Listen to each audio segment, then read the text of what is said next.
নতুন ভূ রাজনৈতিক উত্তেজনার কেন্দ্রে উঠে এসেছে তুরস্ক এবং ইসরায়েল। মধ্যপ্রাচ্যে দীর্ঘদিন ধরেই এক উত্তপ্ত অঙ্গন, যেখানে সামরিক প্রতিযোগিতা, ধর্মীয় বিভাজন এবং রাজনৈতিক আধিপত্য বিস্তারের দৌড়ে কোনো শিথিলতা নেই। সম্প্রতি এই উত্তেজনায় নতুন মাত্রা যোগ করেছে তুরস্কের ভয়ঙ্কর সামরিক প্রস্তুতি। নিজেদের নিরাপত্তা এবং প্রতিরোধ সক্ষমতা বাড়াতে তুরস্ক ব্যাপক হারে উন্নত প্রযুক্তির অস্ত্র, ক্ষেপণাস্ত্র এবং প্রতিরক্ষা ব্যবস্থা তৈরি করছে, যা শুধু ইসরায়েল নয়, গোটা বিশ্বের নজর কেড়েছে। বিশেষ করে ফিলিস্তিন ইস্যুতে তুরস্কের অবস্থান আগের চেয়ে আরও কঠোর হয়েছে।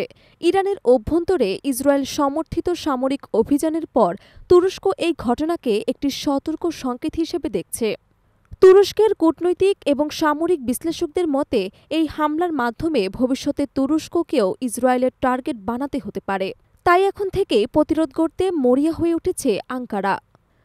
তুরস্কের শীর্ষ নেতৃত্ব বিশ্বাস করে ইসরায়েলের পরবর্তী পদক্ষেপ কী হতে পারে তা নিয়ে নিশ্চয়তা নেই, তবে প্রস্তুতি থাকা জরুরি।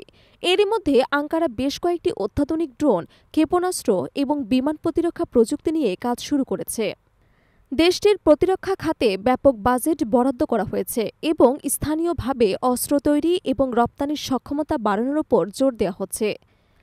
এমনকি আন্তর্জাতিক নিষেধাজ্ঞা এড়িয়ে নিজেরা টেকনোলজি উৎপাদনে মনোনিবেশ করেছে।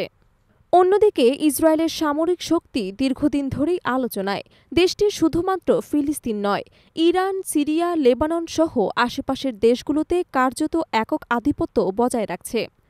তেল আবিবের সামরিক পদক্ষেপে যেমন কূটনৈতিক সমর্থন রয়েছে, তেমনি রয়েছে পশ্চিমা বিশ্বের নীরব সমর্থন। ইরানে হামলার ঘটনায় যুক্তরাষ্ট্র এবং ইউরোপের অনাগ্রহ তুরস্কের উদ্বেগ আরও বাড়িয়ে দিয়েছে। অনেক তুর্কির রাজনৈতিক এবং বিশ্লেষকদের মতে, পশ্চিমা দুনিয়ার এই নীরবতা ইসরায়েলকে আরও বেপরোয়া করে তুলেছে।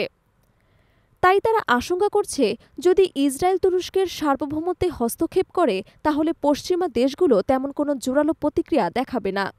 এই বাস্তবতায় তুরস্ক প্রশ্ন তুলছে, তাদের বিমান প্রতিরক্ষা ব্যবস্থা ঠিক কতটা প্রস্তুত এবং নিজেদের তৈরি অস্ত্র এবং প্রযুক্তি আসলেই কার্যকর কিনা।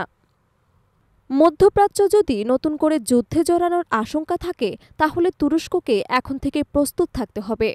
তুরস্ক মনে করেন, ইরান শুধু একটি রাষ্ট্র নয়, বরং মুসলিম প্রতিরোধ, আত্মমর্যাদা এবং অঞ্চলগত স্থিতিশীলতার প্রতীক।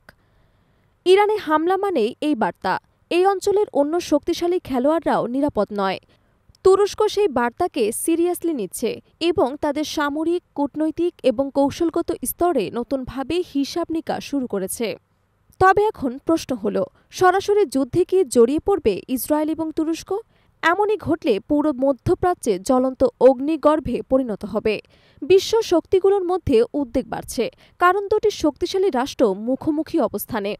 একদিকে ইসরায়েলের আক্রমণাত্মক কৌশল, অন্যদিকে তুরস্কের প্রতিরোধমূলক প্রস্তুতি।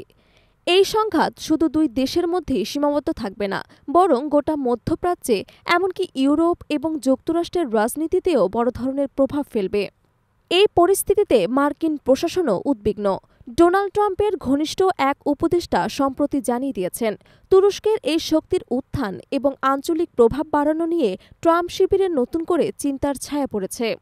তুরস্কের এই উত্থান শুধু সামরিক নয়, বরং রাজনৈতিক এবং কৌশলগত এক নতুন পরাশক্তির আগমনের বার্তা। বিশ্বের শক্তিধর দেশগুলো এখন প্রশ্ন তুলছে, আগামী দিনের মধ্যপ্রাচ্যের নেতৃত্ব কার হাতে।